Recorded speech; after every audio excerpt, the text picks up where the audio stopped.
Today we are joined on Coaster Conversations by Park President of Six Flags Qiddiya City, Brian Machamer, who will be discussing this highly anticipated Middle Eastern project with us today. Thank you for joining me, Brian, and how are you doing? I'm doing great, Sean. Thank you for having me. Yeah, no problem at all. I find it quite fitting, the time difference between us, indicative of this future forward project you're heading up at the moment, Brian. How did the job come about for you to be part of such a groundbreaking project in Six Flags Qiddiya City? I was working in the Middle East, in Dubai with Dubai Parks and Resorts, and was working with Six Flags on the intended Six Flags park that we were going to build in as part of the Dubai Parks and Resorts complex. And I got to know a lot of the senior team at Six Flags as we were working on that design. And they'd always said to me, maybe one day we could work together. I think they were probably thinking mainly international, since I've gone overseas back in 2009, right? Originally with Universal Studios Dubai, and have been pretty much international from that point forward. So I got introduced to a lot of the senior team at Six Flags at that time under Jim Anderson, the CEO at the time.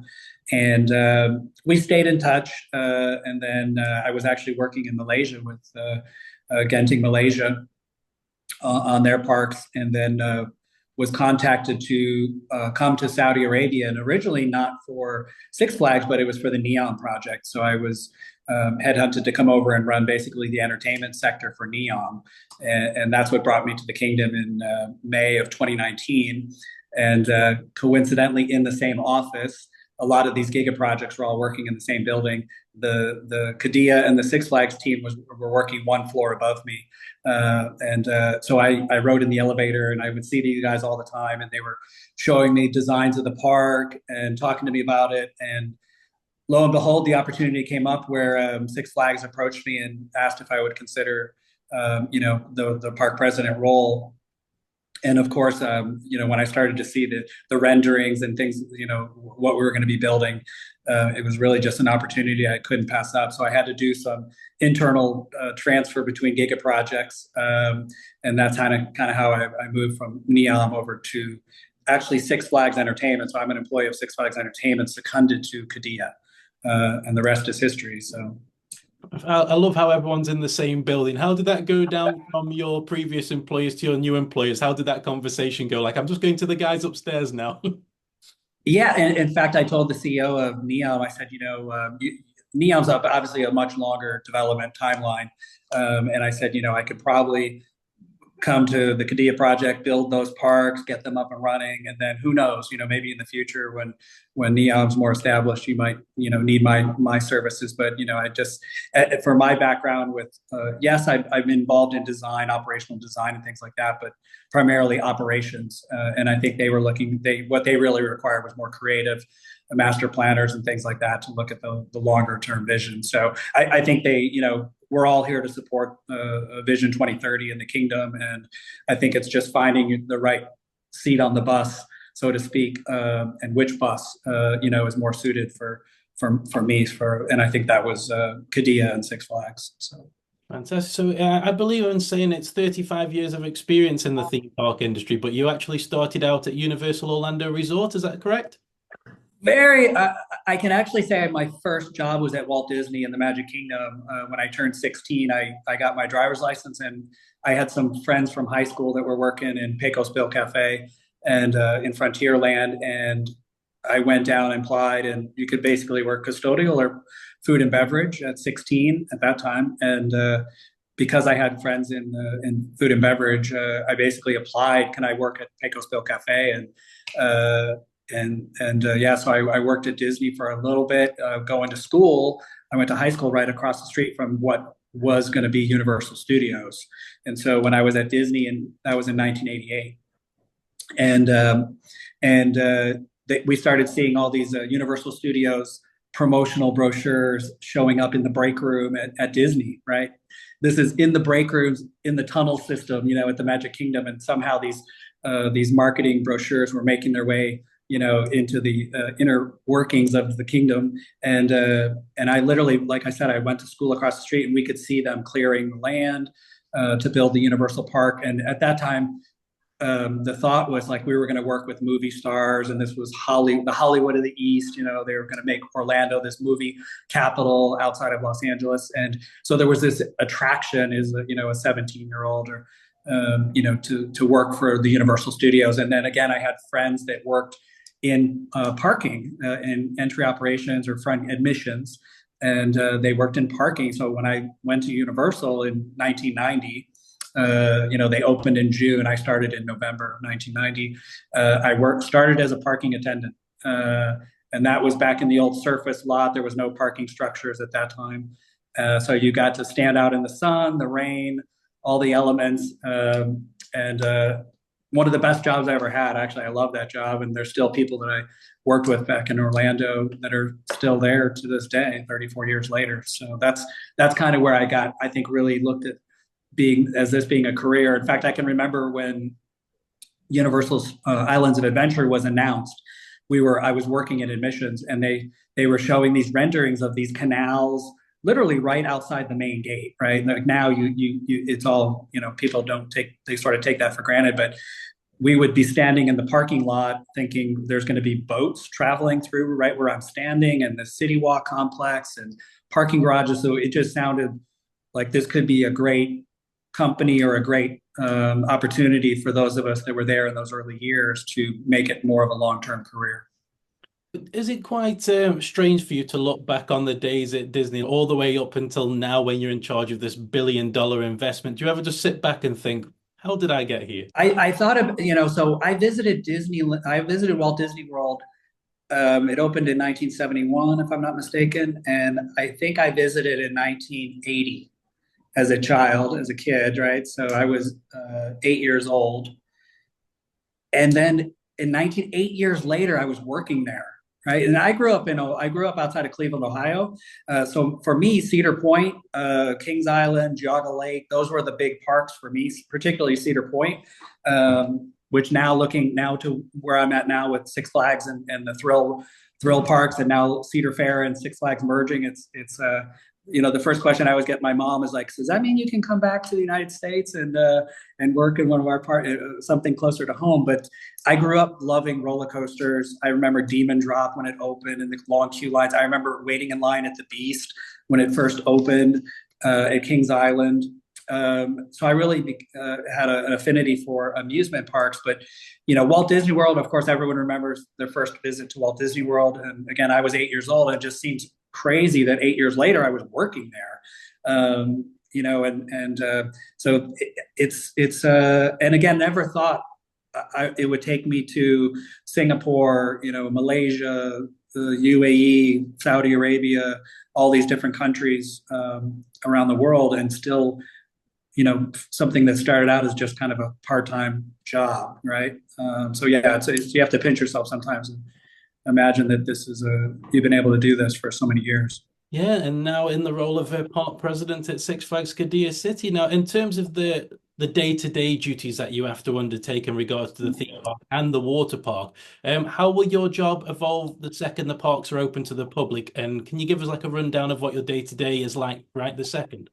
Yeah, I'll just give you a snapshot of so I've been on the project over 5 years now. These big parks that I would say a theme park, right? It's going to take 5-6 years to do these from start to finish. From a concept all the way through the construction and opening. And so for me, Universal. Yes, I worked at City Walk in Orlando and when Islands was coming on, but I would say Universal Studios Dubai was the first park that I was literally myself and one or two other people we just took the whole park and divided it in half and say, okay, you take this half, I take this half. And we did everything from attractions to restaurants, retail, et cetera. I looked at they gave me schematic drawings, and the architects were like, okay, review all these drawings and provide a comment tracker on what you don't like, where you want this. And I could remember I had a hard time even trying to figure out how to read the drawing, right? Let alone go and tell an architect, why the door should be moved 10 feet left or what have you, So, but I learned I had, a guy named Jeff Polk, who's an executive vice president with Universal leading the Epic project. And another guy, Dan Cuff, he's the general manager for the new kids park in Frisco that Universal's building. And so the three of us were the primary from an operations perspective. And I really got to learn the ins and outs of doing the design. And that's really what allowed me to go on to other parks, the Singapore project, or let's say Dubai Parks and Resorts, where when I went there, it was just flat dirt, no, nothing. And you have to do it all from scratch. And it's a pretty daunting task if you've never done it or had the experience. You might not have the confidence in yourself that you can do it. But to be able to design a park from scratch, now I look at you don't get that many opportunities, right? There's not major parks opening, every couple of years. They're very few and far between. So when I joined this project, the most important part of my job when I first joined, your employee number one, is you need to build the team around you, right? That they're not just maybe good operators, but they've got pre-opening experience and they know how to read a schematic drawing or do make comments or design queue lines. And because you have basically the opportunity to learn from all the mistakes and all the things. If we could do this differently, how would you make it better? And so you want to do that and get all the right people around you. So whether it's food and beverage, operations, retail, all of those disciplines, technical services for sure. And you have to take that big block of clay and mold it into that park, right? That's not just great from a guest experience, but also from a management side of things, operations, et cetera, to make sure you and your team have all the right tools or designs to make you successful. I mean, just looking at it on paper, the grand scale of this project, it's a lot to comprehend, even from a fan perspective, but I imagine it must feel like a mammoth task in your shoes. How has the development of the project been so far, and is there any obstacles that you've overcome along the way? Yes, always. And every time I work on a big project like this, I always say, once we get to the finish line and we open, I'm like, I'm not going to do it again. I love operations. I love the day-to-day operations. So you do miss that as you go through these years of design. But then, somehow I'm back at the drawing board sometimes and starting over. But yeah, so the first couple of years, you're just trying to get the design in the can. And once you get to like detailed designs and the drawings are done, construction drawings, then you can really pivot your mindset to setting up your operations and all the planning that goes into that to launching the park. But of course, so I started on Six Flags Qiddiya in November of 2019. And then of course, March, we had COVID, right? So, I think we had a little better situation because we were able to pivot and we were just going into schematic design and things like that, right? Finishing concept. So we could do a lot of that work remotely.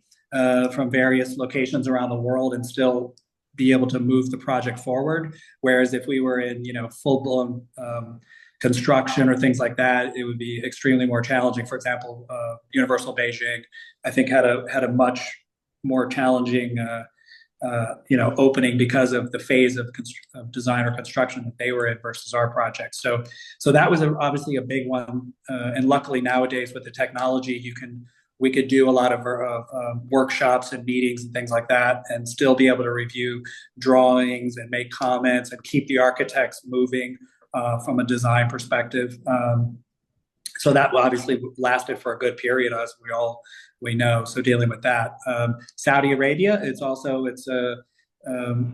an amazing country. The country's changing a lot right over the last several years.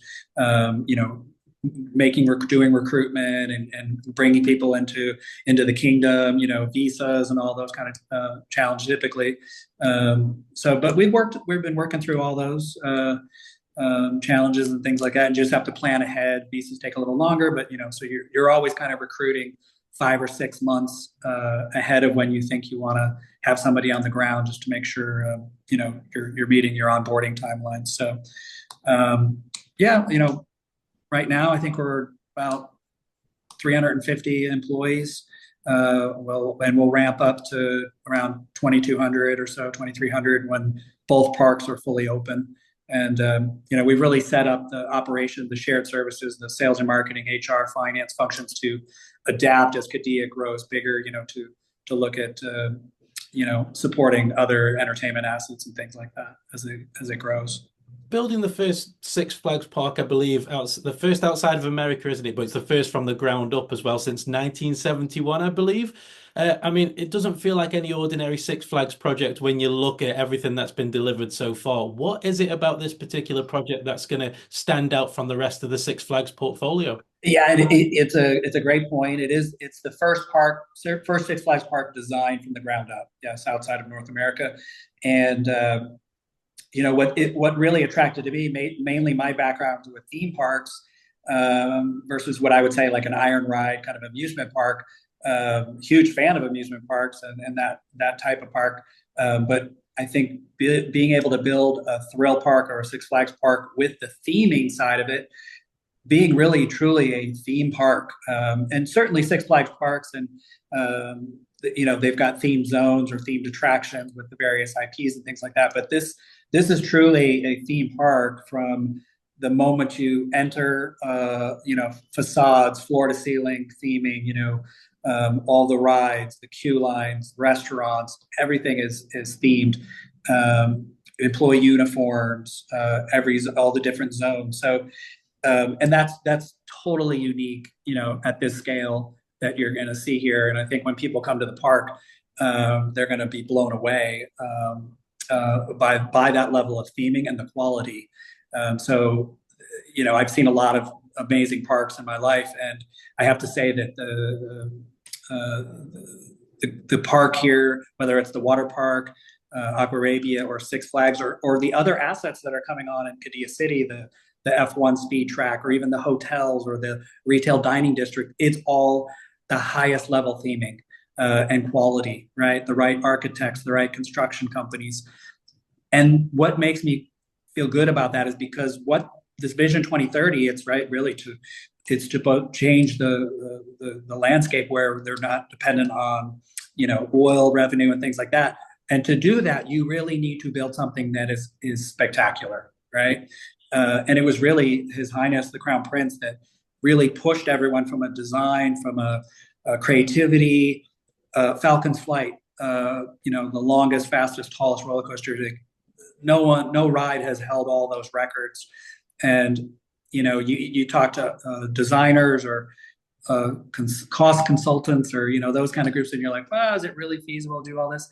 And there's tons of challenges with that, right? And it could have been easy to say, let's just do less of this, still make a great ride, but maybe it's not the fastest, or maybe it's not the tallest or the longest. But I can tell you, the day that was announced, there's a lot of naysayers. They're like, oh, it's not going to get built, or this, that, or the other. And then, of course, we announced Intamin as our partner from a ride vendor standpoint. And then people are like, oh, okay, well, Intamin, if you're going to work with a ride vendor that could do that, maybe Intamin. And then we started breaking ground and started putting columns in the ground. And so I think over now, and now the entire circuit's completely installed. There's trains that they're pushing through the station and going up on the lift hill, doing the initial testing, commissioning, and it's a 9-month commissioning, so it's no joke. But we've taken it step by step and worked with all the right partners to make sure we can deliver on this. So I think that's the big thing we're gonna see when this park opens, is just the variety of rides, the theming, the world record attractions that we have all in one location. And like I said, go next door to the AquArabia water park, which is unbelievable. As you've probably seen some construction photos, and it's just going to keep going from there for all the other assets that are coming on at Qiddiya City. So it's just an amazing project to play a small part of. Back in July, Six Flags merged with Cedar Fair to create the largest amusement park operator in the United States. Has that merger in any way affected Six Flags Qiddiya City at all? All for the positive, honestly. So as part of Six Flags, I have the resources of a much bigger organization, right? Whether it's engineers or food and beverage, culinary, finance, sales and marketing, all those resources now I have at my fingertips to help us with the finish the design and soft opening and pre-opening all of our activities, whether it's something like standard operating procedures or all of those things. In fact, we're actually looking at sending 15 or 20 of our maintenance technicians to Magic Mountain, right? They're going to go and they're going to work on very like attractions, perform annuals, and really get their hands, dirty, so to speak, even before we start kind of that phase on our project. So it's like I said, it's only better post merger, just because we've got much bigger resources to help support us. Fantastic. And with you, just going back to what you said in the previous question regarding Falcon's Flight and obviously working with Intamin on such a groundbreaking ride, it doesn't seem to just be catering to the thrill market, does Six Flags Qiddiya City. It seems to have a more accommodating range of rides for all the family. I mean, how important was this in the decision-making process, especially when Saudi Arabia is notoriously known for its younger population?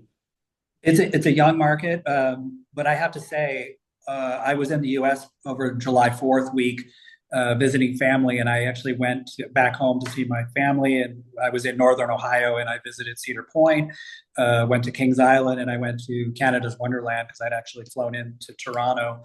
And I hadn't been to any of those parks. Well, I hadn't been to Canada's Wonderland ever, and I hadn't been to Kings Island in probably 40 years, honestly. And same with Cedar Point, at least 20 years. I hadn't been to Cedar Point. And the one thing that I was amazed by when I went there was the family demographic that I saw at all three parks. And granted, those parks are much older parks, and they've got some 50, 60 rides sometimes, and there's a lot of the thrill rides, but and the family and the kiddie rides and all that. But I have kids from very young to college age, and so what was great is we could do all of those. We could do those parks as a family, right? And there was enough for my young kids, and then also my older kids. And I really think that when we looked at the ride mix at Six Flags Qiddiya, we wanted to make sure that this is, yes, that when we first opened, probably 85% of our visitors will be Saudi, primarily from Riyadh or Dammam or Jeddah. But the city will turn into more international, right, as all of our hotels come online, and we open up more to the world. And you want to make sure that you're gonna have a ride offering that's suitable for all ages, and that's what we really looked at when we were picking our attractions. So. And it's not just the theme park, it's the AquArabia water park next door, which you're taking on as well, Brian. Is it fair to say that you like a challenge? Yeah, the water park, it was one of those opportunities where Qiddiya was looking, okay, well, how do they want to look at the operations of the water park? Do they want to have another operator come in? And it just made sense. Initially, I don't know that we were keen on it, but then we started looking at the synergies of, like I said, all your shared services, of course, make total sense to put across both assets. But then also, for example, in the winter, lifeguards, aquatics, probably is going to be slower attendance in the winter months, but that'll be probably a super peak period at Six Flags. So, just cross utilizing your aquatics team in attractions at the Six Flag Park and vice versa, your food and beverage, your retail. It made a lot of financial sense, I think, for Qiddiya to look at that, and also just being able to operate both parks synergistically, whether it's your pricing or ticketing strategies, marketing, operating hours, complementing each other versus competing with each other.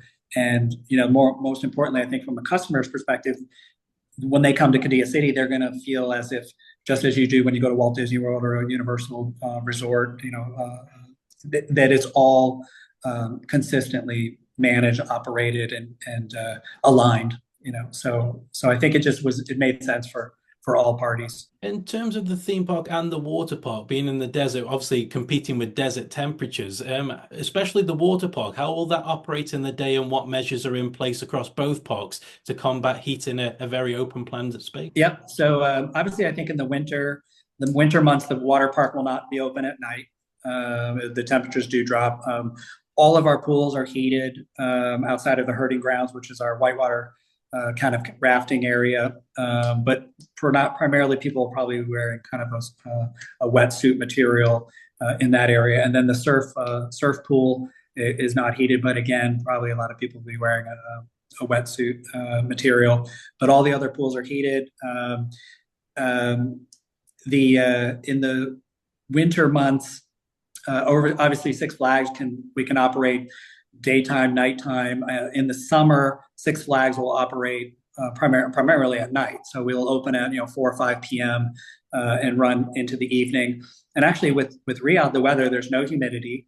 So once the sun goes down, of course, if you're out in the sun, yeah, it feels hot. But even in the summer months, when the sun goes down, it's a dry heat. And we also have taken additional provisions. So the Citadel, which is in the center of the park, has cool air that are built into all the facades around, similar to what we did at the Universal Park in Singapore on the Hollywood Boulevard. It would blow chilled air out into the street, so we can turn that on or off as we need. And then also all the attractions in the park have a similar design where above the queuing area, the queue lines are open except for 2 indoor dark rides. The queue lines are open, but they have cool chilled air that we can blow onto the queuing area to bring down the ambient temperature. And again, if you live in the region, the summer, the nighttime does not stop Saudis from going out and sitting at coffee shops and enjoying themselves in the evening hours. It's just you just wouldn't open during the day in that model until you get more hotel guests and foreign visitors and things like that into the parks. Then you obviously would expand your hours, based on obviously different demographics and things like that. Thank you for addressing that. And for those out there who are watching this very video, are looking to visit Six Flags Qiddiya City and AquArabia, what would you say to them to get them to visit? So one thing I read a lot about is, oh, it's in Saudi Arabia, it's so hard to get there, or it seems impossible. How do you go to Riyadh, right? It's actually probably one of the easiest things. Is the country introduced a tourist visa. I've had many friends of mine. You can literally go online and book a tourist visa, print at home your visa, go to the airport, and off you go, right? Or you can even do visa on arrival, right, as a tourist. So it's already very simple to get to the kingdom and come in. And like I said, from all the various countries I've lived in the world, I would say from a Saudi hospitality is by far at the tops. And I know people might not realize that. So a super friendly culture, very welcoming, really are embracing this Vision 2030. In fact, we've got 55% Saudization in our company within the parks, and my goal is 100% eventually, right? Of course, we need those experts in certain areas when you first open, but as you go year after year, just like in Singapore when we were opening the parks there, they're probably 100% Singaporean now in that area, and these projects are here to build career opportunities and jobs for Saudis, and that's what I certainly want to try to make a priority for myself and my team as that experience is gained. Start to allow the even more Saudization all the way to 100% someday. So we again, it's pretty easy to get here. A lot of hotels, new airports, everything coming with the expo in the future, F1, World Cup. So I don't think it's if people are going to come to the kingdom, it's just when. What's going to drive you here. It might be World Cup, it might be Expo, it might be the Qiddiya City project or all the other Giga projects. But I think it's only a matter of time before the rest of the world comes to see what we're doing here. So, and what a great way to end this conversation. Thank you very much for joining me, Brian. It's been an absolute joy to speak to you about Qiddiya City. I very much look forward to seeing how the developments continue of this groundbreaking theme park and in the months to come. It's exciting. I'm trepidatious. I'm a big fan of theming. I can't wait to see it all come together. Yeah, I'll look forward to the day that you come. I know you have a fear of heights that you're overcoming. Has that gone around the office now already? No. But I can tell you, I went up on the top of the cliff where Falcon's Flight sits, and it's 200 meters up, and it's quite the spectacular view. I'm sure it is. I'm sure it is. Yeah. All right, Brian. Thank you very much for your time, and you take care. Thanks, Sean.